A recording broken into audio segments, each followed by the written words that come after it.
reka ngo ikaze rero niba ari ubwa mbere uje kuri uru rubuga cyangwa se niba usanzwe ahangaha nizere ko mwese mumeze neza aho muri ku mpande zose z'isi. Nitwa Bukize. Uyu munsi tukaba tugiye kuganira ku bijyanye n'icuruzwa ry'imibiri by'abana akenshi rigaragara ku isi yose, ariko uyu munsi rero turibanda ku bikorerwa muri Afurika. Nguhaye ikaze cyane, amazina yanjye ni Bukize.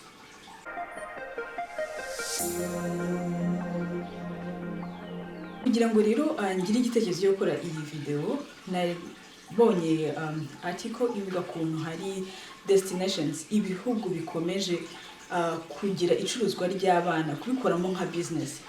Biragutangaje, ariko hari ibihugu ugenda ubona ko bimaze gukaza umurego bitewe cyane n'ubukene ndetse no kuba ababyeyi batabasha kuhahira abana, noneho bagatagetinga b'abanyamahanga baza muri ibyo bihugu. Iyi article maze kuyisoma rero byarambabaje cyane.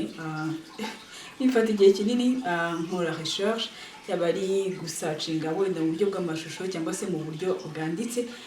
Ntabwo ndi bujye basically nka mwimbere nyine ngo mvuge ngo ibi bihugu ni ibi ngibi, kuko ni ibihugu byinshi byanagutangaza n'ibyo yatekerezaga ko bitari kuri iyo liste. Nabyo harimo South Africa, harimo Kenya, harimo Gambia, harimo ibihugu bitandukanye.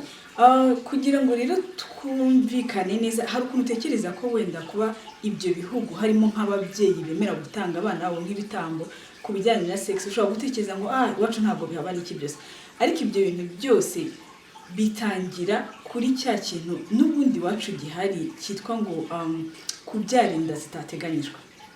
Icyo ni ikibazo dukomeza kugenda kubona kizamuka, ukabona imibare uyu munsi ejo ukabona ko nacyo ni ikibazo giteye inkeke. Ubundi kugira ngo sinzi niba hari abantu benshi mwarakoze ubushakashatsi cyangwa mwaregereye abana bagiye batwita batabishaka. Muri 2016 nari mfite initiative, nari mpuriyeho n'abacuti banjye yitwaga Save Our Girls. Ikintu twakoraga rero, twagendaga mu mashuri nyine tugamije kuganiriza abana b'abakobwa n'abahungu muri rusange, kuko ni ibintu twese bitureba. Twaragendaga tukababaza se bimeze bite, mubona ari izihe impamvu, tukanabigisha. Twari dufite nk'umuganga, twari dufitemo nyine ubukangurambaga. Ibintu nabasangiza bikeya twakuye muri urwo rugendo. Ntabwo twasuye ikigo kimwe, twasuye ibigo byinshi, ibigo birenze nka 5.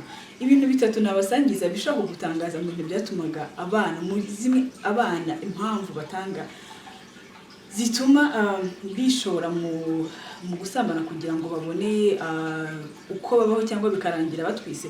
Iya mbere navuga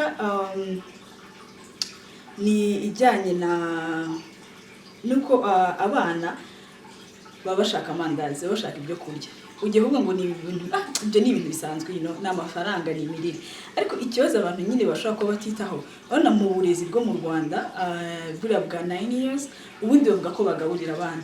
Igihe mbiherukira, igihe twari turi mu mashuri, nk'ishuri twasuye ryo mu karere ko mu majyaruguru muri Byumba, batubwiye ko yego leta ituma ababyeyi hari amafaranga batishyura. Ntabwo bivuze ngo ntibishyura, barishyura. Hari amafaranga bake batishyura. Ariko mu mafaranga bishyura uretse ayunganira uburezi, hari n'amafaranga bishyura kugira ngo umwana agere saa 8 yabonye ifunguro. Akenshi saa 6 hagati mu masomo barahagarika, umwana akaba yafata igikoma cyangwa akaba yafata nk'akawunga iyo bagateganyije. Usanga mu mashuri rero hari ababyeyi badashobora kubona ibyo 3400, kuko nicyo gihe nibyo batanga 3400 byo kugira ngo umwana aze gusanyisha iyi funguro n'abandi. Ugasanga umwana w'umukobwa iwabo niba bashije kwishyura 3400, saa 6 zirageze baramusohoye, barangiza kunywa icyo gikoma bakamugarura tuvuge niba ari saa 7. Icyo gihe abana barigumura, swate bakajya gushaka abafasha, swate ntagaruke mu ishuri cyangwa se bagacika intege. Icyo ni kimwe. Ikindi navuga gitangaje ushaka kuba utaruzi kuri iyo liste, abana b'abakobwa impamvu nyinshi bashukwa n'abagabo ni kijyanye no kubura Cotex. Yego, mvuze neza kubura Cotex. Cotex ni pad kakandi umugore yifashisha kugira ngo igihe ari mu gihe nyine mu gihe cy'imihango. Uravuga ngo bigenda gute? Umwana w'umukobwa ajya mu ishuri, yakiga akajya akabona amaraso araje. Igihe amaraso aje, abandi bana baramuseka. Iyo bamusetse arataha. Iminsi 3 ikaba irashize. Ni bangahe bava mu ishuri iminsi 3, iminsi 4 yarangiza akazagaruka mu ishuri. Ababyeyi ntabanabyumva, uri muri irya uri muri tetesha. Mbonereho mubwire ngo hari initiatives zagiye zibaho zitandukanye zifasha abana kugira ngo babone izo pads, izo za Kotex. Please mujye mu joining ibintu nk'ibyo kuko ni ibintu biri real, ni ibintu bibaho pe, ni fact zigaragara zituma abana bata ishuri. Ikindi cya gatatu ari nacyo ndi bwibandeho kijyana kuri ubwo bucuruzi bw'abana ni ikintu cyo kubura aba role models, ikintu cyo kubura abantu tureberaho. Kuko reka mbahe urugero, dukura hariho za Chuck Norris, abana ibikinisho bari bafite se n'iki ni iby'imbunda. Ubu ngubu ikigezweho ni keep up with Kardashians, umuntu wese ashaka kuba umukardashian. Rero kuba abana tuvuge nabo mu cyaro, abana bo mu cyaro wenda ntareba televiziyo iyo Kardashian ntahura nayo, wenda se uwo Chuck Norris ntaga muzi, kera bari bamuzi kubera agasobanuye, wenda n'ubu baramuzi, ariko ntekereza ko kubura abantu turebera dukura cyangwa se n'ubu ngubu buri abantu benshi iyo ukiri imyaka 15 16 uvuga ngo ushaka kuba nka mushiki wabo, kuko mushiki wabo niwe wamenye. None utekerezamo umwana udafite radio, udafite televiziyo, none udafite n'amahirwe nyine yo kureba kuri mushiki wabo. Ibi bintu kugira ngo bivuge most of the time nyine tekereza ko ni inshingano za government yagombye kuba ariyo irimo irakora ibi bintu. Ariko pourtant nyine igihugu twese ni icyacu, hari ibintu yego tuba dutegezeho amaso ko guverinoma ikora, ariko ari ibintu nge nawe twagira ikintu nyine dushobora kunganiraho. Rero please nge ntekereza ko amashuri bundi yakagombye gutanga Kotex ku buntu. Bagiye bashyiraho turatuzu tw'abana b'abakobwa, ariko turatuzu twagombye kubamo Kotex ku buntu. Ikindi kintu ntekereza ko twakora hamwe muri rusange, ubundi nkora urutonde rwa business umuntu yakora, yashyiramo amafaranga make, yatangiza amafaranga make. Ikintu cya mbere nashyizeho ni education. Anuza comments nyinshi nagiye mbona abantu barambwiye ngo irumva ngo ni volontaria, ngo ushatse wabikora cyangwa ntiwabikora. Et pourtant nyine education kuba ibura education ikijyanye no uburezi, kuba gifite ikibazo, kuba abana bose batagira access imwe ku burezi bungana, kandi uburezi bufite quality, ni ikibazo gikomeye, ni ikibazo twese nyine cyagombye kuduhangayikisha. Nekereza ko ufashe amafaranga mwihangane article nasomye narambabaje, ufashe amafaranga tuvuge nk'umwana ugereranyije umwana wiga muri ayo mashuri ya 9 years, usanga umubyeyi amutangaho wenda tuvuge mu wa gatatu mu wa kabiri secondaire, umubyeyi amutanga nk'ibihumbi 84. Please niba ufite ayo mafaranga yatange kuko ugiye kuvuga ngo urumva ngo huye ngo ndishyura bizi bikarangira, kugira ngo wishyure 84 igihembwe kimwe bigusaba ko abakora nyine overtime undi umunsi umwe.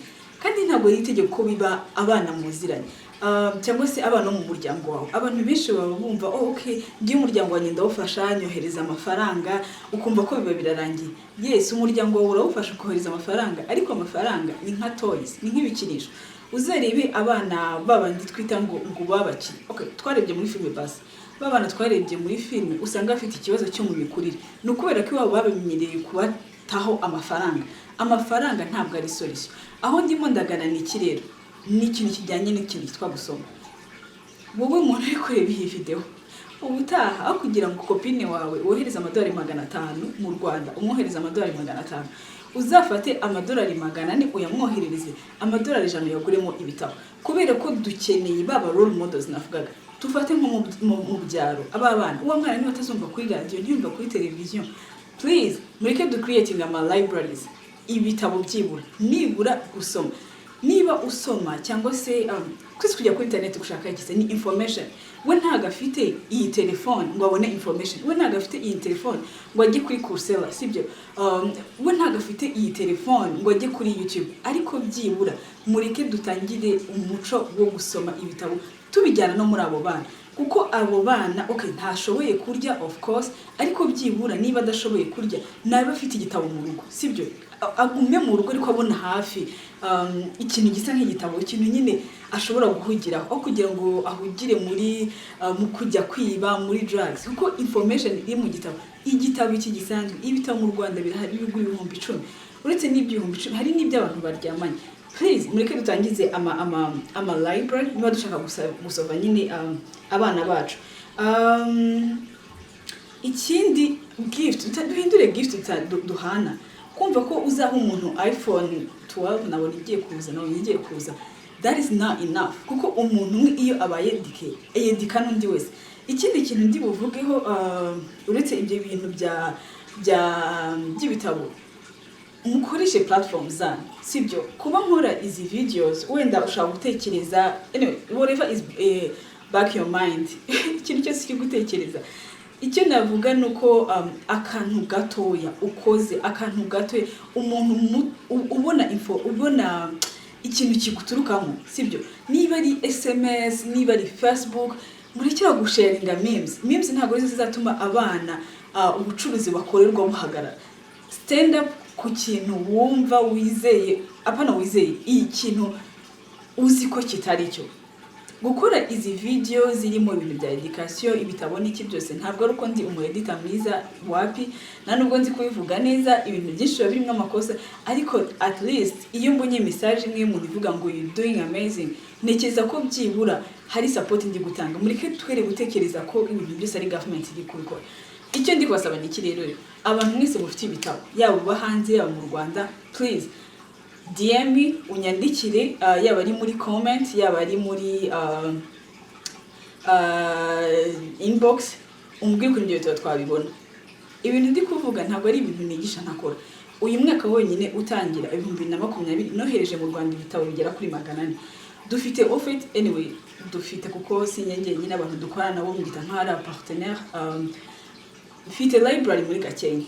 Iyo library akaba ari ahantu abana baza gusomera dufite n'abarimu babigisha bafasha gukora amadevoir kubera corona twari twarahagaritse ariko Imana ishimwe mu kwa 16 turongera dutangira.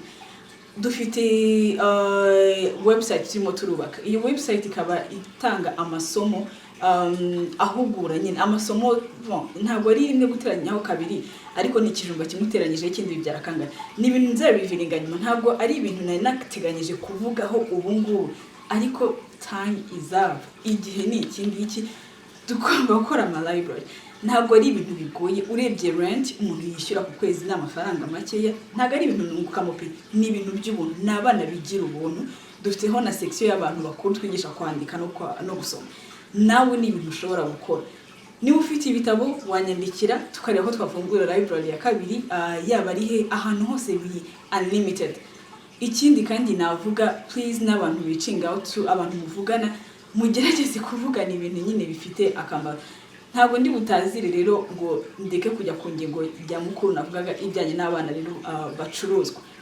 Ngiye kubasigira mu ni video nakuye kuri YouTube yerekana ukuntu ikibazo cy'abana bacuruzwa muri Gambia gihangayikije. Si honyine muri Kenya birahari. Ujye kuri YouTube rero kuko nagiye ndeba nyinshi ariko misemo kubasharinga ingi. Ibihe byiza rero nizere ko hari ikintu ukuyemo.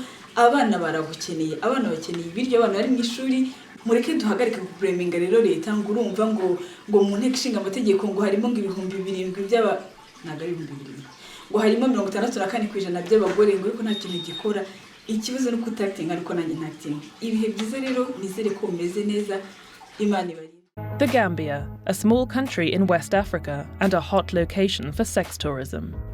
We head to the coastal city of Serekunda. Senegambia Road is the go-to spot for parties and prostitutes. The 77% host Edith Kamani is meeting Brit Deborah Ives. Hi there, how are you doing? Good. You must be Deborah. Yes, I am. She has owned the Britannia, a bar on the Strip, for 5 years. We hear that in the Gambia there are a lot of people who are engaging in sex tourism. Is this something that you've seen, you're familiar with, you're aware of, you've heard of? I know it's going on, but I haven't actually seen it with my own eyes. I hear stories, but you don't know how much it's true. But yeah, I believe it's going on. Do you think these young men and women understand what they're putting themselves into, the risks that are involved in such a business? I've no idea.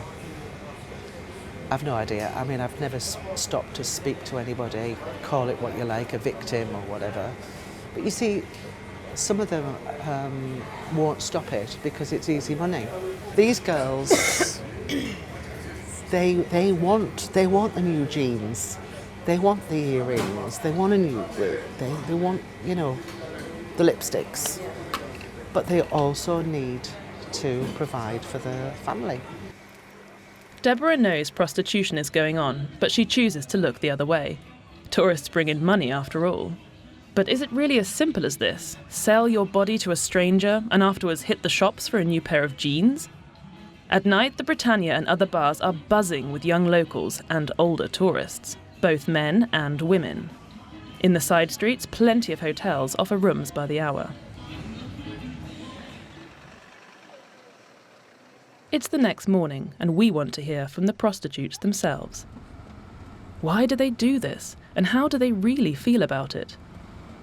We're on our way to meet a bumster, as the male sex workers are known locally. Just now, we're so lucky. Someone called us and said, we can talk to you. So we're driving there now. Let's see what he says. Hopefully we get him on camera. Rahim, as he calls himself, goes to bed with men and women for money. Yeah, you can see. Does anyone know that this is the business you're doing here in the Gambia? No. How it works, how it starts, how the tourist gets connected to? The people. Yeah, the people. Yeah, like how everyone connected, because when they are on holiday, they are on their self. So they walk around, so people see them, they talk to them. So it's up to them to see who is nice to them and do things with, you know. How much money were you offered that you thought, you know what, this is actually good for me? This was not that much, 1,500 euros. 1,500 euros might sound like a lot, but it's not. For this price, Rahim is at the whim of the sex tourist 24 hours a day for a whole month. With this money, he can support his family and his cannabis habit. He smokes to forget. Is there one point where your brain switched and you said, it's fine, I have to do it, so I might as well enjoy it? Not enjoyment. I don't enjoy it. No. I just do it for business, for the money. Was it something you felt comfortable with? No, I didn't feel comfortable with it. How did you feel? Terrible. The majority of tourists to the Gambia come from Great Britain, the Netherlands and Belgium. Many are looking for sex. The client longs for a certain kind of companionship, while the sex worker longs for a different life.